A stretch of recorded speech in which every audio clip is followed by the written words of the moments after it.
Agenda ಇದು ಯಾವ ಮಂತ್ರಿಗಳು ಬಂದು ಇಡ್ತಾರೆ, ಯಾವ ಪಕ್ಷದವರು ಹೋಗಿ ಮನವಿ ಕೊಡೋದು ಕಾಮನ್. ಒಂದು ಎರಡೆರಡು ವಿಚಾರಗಳು, ಒಂದು ದೊಡ್ಡ ಬೆಂಚ್ ಮಾರ್ಕ್ ಆಗುವಂತ ವಿಚಾರಗಳು ನಮ್ಮ ಕೈಗೊತ್ತಿಕೊಳ್ಬೇಕು.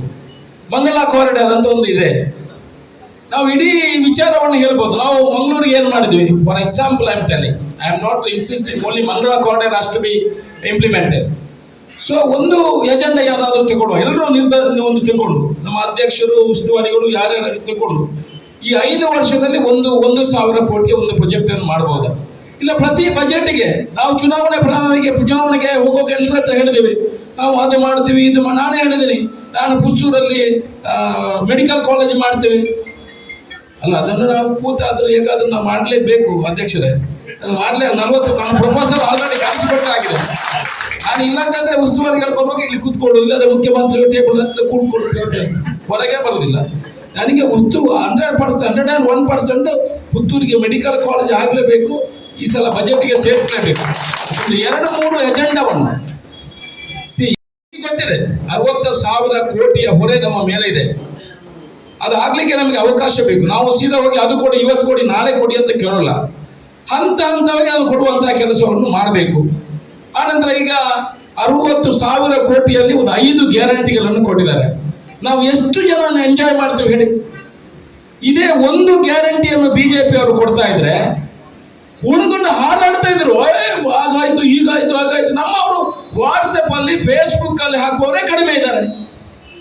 ನಾವು ಅದು ಯಾವ ರೀತಿ ನಾವನ್ನು ಆಚರಿಸಬೇಕು ಅದನ್ನು ಮೂಲೆಗೆ ಆಯ್ತು. ಎಲ್ಲ ಇದರಲ್ಲಿ 100, 120, 200 ಬೂತ್ ಇದೆ, ಒಂದೊಂದು ಫ್ಲೆಕ್ಸ್ ಹಾಕಿದ್ದೇವೆ ನಾವು ಕನಿಷ್ಠ ಪಕ್ಷ 5 ಗ್ಯಾರಂಟಿಯ ಬಗ್ಗೆ. ನಾವು ಕಾರ್ಯಕರ್ತರು ನಾವು ಪಕ್ಷ ಕಟ್ಟಬೇಕಾದ್ರೆ ಬೂತ್ ಮಟ್ಟದಿಂದ ಕಟ್ಟುವ ಅವಶ್ಯಕತೆ. ನಾವು ಇಲೆಕ್ಷನ್ ಟೈಮಲ್ಲಿ ಮಾತ್ರ ಹೋಗಿ ಬೂತ್ಗೆ ಹೋದ್ರೆ ಏನು ಮಾಡೋಕ್ಕಾಗಲ್ಲ. ಇವತ್ತಿನಲ್ಲೇ ನಾವು ಒಂದು ಕಾರ್ಯಕ್ರಮ ಮಾಡುವ, ಈ 5 ಗ್ಯಾರಂಟಿಗಳನ್ನು ನಮ್ಮ ಬೂತ್ಗಳಲ್ಲಿ ಒಂದೊಂದು ಚಿಕ್ಕ ಫ್ಲೆಕ್ಸ್ 1,000 ರೂಪಾಯಿ ಹಾಕುವಂತ ಕೆಲಸ ಮಾಡಿ. ಇದರಿಂದ ಮಾತ್ರ ಪಕ್ಷ ಕಟ್ಟಲಿಕ್ಕೆ ಸಾಧ್ಯ. ವರ್ಷದ ನಂತರ ಮಾಡಲಿಕ್ಕೆ ಶುರು ಮಾಡಿದ್ರೆ ಅದು ಇಂಪ್ಲಿಮೆಂಟ್ ಆಗುವಾಗ ನಮ್ಮ ಮುಂದಿನ ಚುನಾವಣೆ ಬಂದಾಗ್ತದೆ. ನಾವು 1-2 ಪ್ರಾಜೆಕ್ಟ್ಗಳನ್ನು ಎಜೆಂಡಾ ತಗೊಂಡು ಒಂದು ಮೇನ್ ಪ್ರಾಜೆಕ್ಟ್ ಬಾಕಿದು ನೀವು ಒಬ್ಬ ಅಧಿಕಾರಿಯನ್ನು ಚೇಂಜ್ ಮಾಡುದು ಅದು ಮಾಡುದು, ಭ್ರಷ್ಟಾಚಾರದ ವಿರುದ್ಧ ಕಡಿವಾಣ ಹಾಕಲೇಬೇಕು. ನಮ್ದು ದೊಡ್ಡ ದೊಡ್ಡ ಕಚೇರಿಗಳು ಕಾರ್ಪೊರೇಷನ್ ಮೂಡ ಇಂಥ ಏನು ಪಬ್ಲಿಕ್ ಸರ್ವಿಸ್ ಕೊಡುವಂತ ಕಚೇರಿಗಳಿದೆ, ಅಲ್ಲಿ ಭ್ರಷ್ಟಾಚಾರ ಮಾಡೋ ಅಧಿಕಾರಿಗಳನ್ನ ಎತ್ತಂಗಡಿ ಮಾಡಬೇಕು. ನಮ್ಮವ್ರು ಯಾರು ಭ್ರಷ್ಟಾಚಾರ ಮಾಡಿದ್ರೆ ಅದಕ್ಕೆ ಕಡಿವಾಣ ಹಾಕಬೇಕು, ಬಿಡಬಾರದು. ನಮ್ಮ ಪಕ್ಷದವರು ಬಂದ್ರೆ ಬಿಡಬಾರದು, ಪಕ್ಷಕ್ಕೆ ಕೆಟ್ಟ ಹೆಸರು ಬರುವಂತ ಕೆಲಸಗಳಾಗಬಾರ್ದು. ನಮ್ಮ ಕಾರ್ಯಕರ್ತರಾಗಿ ಅವನನ್ನು ಯಾರಾದರೂ ಕರಪ್ಷನ್ ಮಾಡುವ ತಹಸೀಲ್ದಾರನ್ನು ಹಾಕಿ AC ಆಗಿ ನನಗೇನು ಹುಷಾರಿದ್ದಾನೆ, ನನಗೆ ಹತ್ತಿರ ಇದ್ದಾನೆ, ಅವನನ್ನು ತಂದು ಇವನನ್ನು ಹಾಕಿ ಈ PDO ಹಾಕಿ ಇಲ್ಲಾಂದ್ರೆ DT ಹಾಕಿ ನಾವು ಪಕ್ಷದ ಬಗ್ಗೆ ಗಮನ ಕೊಡುವಂತಹ ಕೆಲಸಗಳಾಗಬೇಕು. ಪಕ್ಷ ಕಟ್ಟಿದ್ರೆ ಮಾತ್ರ ನಾವು ಇಲ್ಲಿ ಕೂತ್ಕೊಳ್ಬಹುದು, ಇಲ್ಲ ಕೂತ್ಕೊಳ್ಳಿ ಆಗ್ತದೆ. ಒಂದು ದೊಡ್ಡ ಮರ ಬೆಳೆದ್ರೆ ಅದರ ನೆರಳು ಸಿಗ್ತದೆ, ಆ ನೆರಳನ್ನು ನಾವು ಪಡಬೇಕು. ಪಕ್ಷ ಅಂದ್ರೆ ದೊಡ್ಡ ಮರ ತರ, ಅದು ನೆರಳು ಅದರಲ್ಲಿ ಆಗುವಂತಹ ಹಣ್ಣುಗಳನ್ನು ನಾವು ತಿನ್ನು ಸುಖ ಪಡಬೇಕು.